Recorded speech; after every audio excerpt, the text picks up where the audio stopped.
Hello students, GK and GS अड्डा 24/7 में आपका स्वागत है। आज का जो क्लास है वो है इंपॉर्टेंट आर्टिकल्स के ऊपर, जो आपके सारे एग्ज़ाम के लिए बहुत बहुत ज़्यादा इंपॉर्टेंट है। सो प्लीज़ आज का ये सीरीज़ जो चलने वाला है इंपॉर्टेंट आर्टिकल का, आज से शुरू हो रही है, तो इसको देखना मत भूलना। ठीक है, आज हम कुछ आर्टिकल यहाँ पर डिस्कस करने वाले हैं जो बहुत ज़्यादा इंपॉर्टेंट है और वो आपको ज़रूर देखने को मिलेगा आपके एग्ज़ाम में। ठीक है, तो चलिए शुरू करते हैं आज का ये सेशन। हम पहले डिस्कस कर लेते हैं पार्ट 1 में जितना भी आर्टिकल है वो। ठीक है, पार्ट 1 क्या बोलते हैं? पार्ट 1 में है यूनियन एंड स्टेट टेरिटोरीज। ठीक है, तो इसमें जो है आर्टिकल 1 जो बहुत ज़्यादा इंपॉर्टेंट है वो है India is a union of states. And article 2 provision to include territory outside the Indian union. Article 3 power of parliament to change the territory name and in any other way of a state. ठीक है, next जाता है part 3 जिसको हम बोलते हैं fundamental rights. यहाँ पर जो आर्टिकल है वो है 12 to 35। ठीक है, तो जो इसमें जो है इसको हम पहले देख लेते हैं हमारे पास फंडामेंटल राइट्स कितने टाइप्स के हैं। पहला है राइट टू इक्वलिटी जो आर्टिकल 14 to 18 तक है। सेकेंड है राइट टू फ्रीडम जो आर्टिकल 19 to 22 तक है। थर्ड है राइट अगेंस्ट एक्सप्लॉयटेशन जो आर्टिकल 23 to 24 तक है। नेक्स्ट है रिलीजियस फ्रीडम जो आर्टिकल 25 to 28 तक है। नेक्स्ट है right to education and culture article 29 to 30। Next sixth जो है राइट टू प्रॉपर्टी जो omitted by 44th amendment in 1978। ठीक है, जो राइट टू प्रॉपर्टी का जो है वो ओमिटेड कर दिए गए हैं 44th अमेंडमेंट के तहत। ठीक है, तो सेवेंथ जो है वो है राइट टू कॉन्स्टिट्यूशनल रेमेडी जो आर्टिकल 32 है। अगर हमें बोले कि कितने हमारे पास फंडामेंटल राइट्स हैं तो हम बोलेंगे कि हमारे पास 6 फंडामेंटल राइट्स हैं, क्योंकि ये जो है राइट टू प्रॉपर्टी उसको ओमिट कर दी गई है 44th अमेंडमेंट के तहत। ठीक है, तो नेक्स्ट चलते हैं आर्टिकल 12। आर्टिकल 12 में बोला गया है डेफिनेशन ऑफ स्टेट। नेक्स्ट है आर्टिकल 13 जिसमें बोला गया है law inconsistent with the fundamental right shall not apply.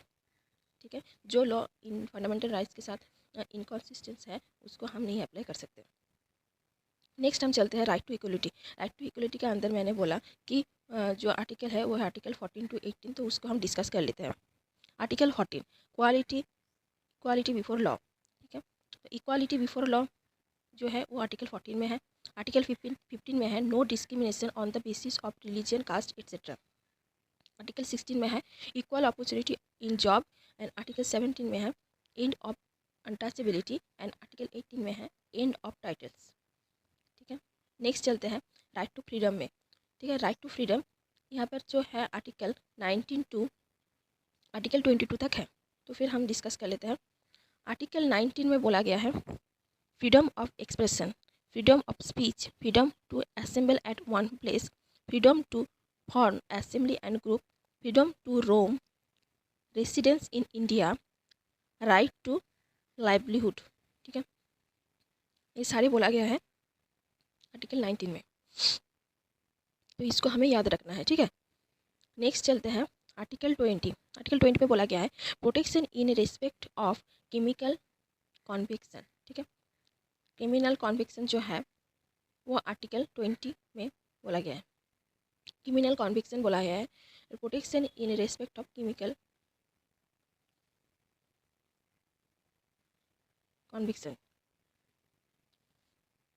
Article 21 right to life.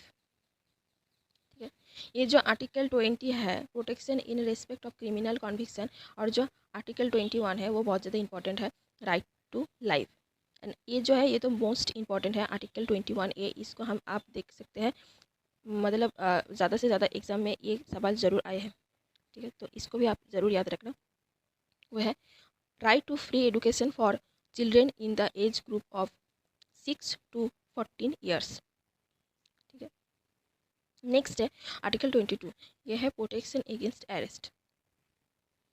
Next चलते हैं राइट अगेंस्ट एक्सप्लॉयटेशन। यहाँ पर दो आर्टिकल है जो बहुत ज़्यादा इंपॉर्टेंट है, वो है आर्टिकल 23 एंड 24। आर्टिकल 23 में बोला गया है prohibition the trafficking of human being Beacon any similar form of forced labour. ठीक है, इसको हम आर्टिकल 23 में बोलते हैं कि prohibition the trafficking of human beings and begin any similar form of force labour. इसको आप ज़रूर याद रखना। जो नेक्स्ट है आर्टिकल 24, वहाँ पर बोलते हैं कि no child before the age of 14 years shall be employed to work in any factory. ठीक है, तो 14 वर्ष से पहले की जो चाइल्ड है उसको आप वर्क में, फैक्ट्री के वर्क में नहीं इन्वॉल्व कर सकते। नेक्स्ट है right to religious freedom. Article 25, right to practise and propagate religion. Article 26, right to manage religion. Article 27, no person shall be compelled to pay any tax or fee for the promotion or maintenance of any particular religion or religious denominations. Article 28, freedom of attend religious instructions and worship. Next है culture and educational right. यहाँ पर है article 29 जो कहते हैं कि protection of minority interest. Article 30, right to open educational institution. Article 32, Supreme Court should writ issues writ for protection of fundamental rights, right to constitutional remedies. Article जो 32 है वो बहुत ज़्यादा इंपॉर्टेंट है, आपको ये ज़रूर याद रखना है। ठीक है, तो यहाँ पर कुछ कुछ आर्टिकल है जो बहुत ज़्यादा इंपॉर्टेंट है, उनमें से आते हैं आर्टिकल 32, आर्टिकल 23, 24 भी बहुत ज़्यादा इंपॉर्टेंट है। आर्टिकल 21A इंपॉर्टेंट है, 20 इंपॉर्टेंट है, 21 इंपॉर्टेंट है। ठीक है, और आर्टिकल 19 भी बहुत ज़्यादा इंपॉर्टेंट है। यहाँ पर आपको ये सारी चीज़ें याद रखनी है, कहाँ कहाँ फ्रीडम मिलता है। ठीक है, उनमें से ज़्यादा इंपॉर्टेंट है freedom of expression, freedom of speech. और ये जो राइट टू इक्वलिटी है, यहाँ पर जितने सारे आर्टिकल है, आर्टिकल 14, 15, 16, 17 एंड 18, ये सारे बहुत ज़्यादा इंपॉर्टेंट है। ठीक है, तो फिर आज के लिए इतना ही है, हम नेक्स्ट सीरीज़ लेकर ज़रूर आएंगे। नेक्स्ट सारे जितने इंपॉर्टेंट आर्टिकल हैं उसको भी हम कवर करने की कोशिश करेंगे और आपको सजेशन ज़रूर देंगे कि कौन कौन सा आर्टिकल आपको ज़रूर याद रखनी है जो एग्ज़ाम में ज़रूर आते हैं। ठीक है, तो so thank you for watching. आप इस चैनल को ज़रूर फॉलो करते रहना और इस चैनल को शेयर, सब्सक्राइब और लाइक ज़रूर करना। और जो आने वाले जो सारे वीडियोस है उसके लिए ज़रूर तैयार रहना और उसको ज़रूर देखना। ठीक है, thank you again and bye bye.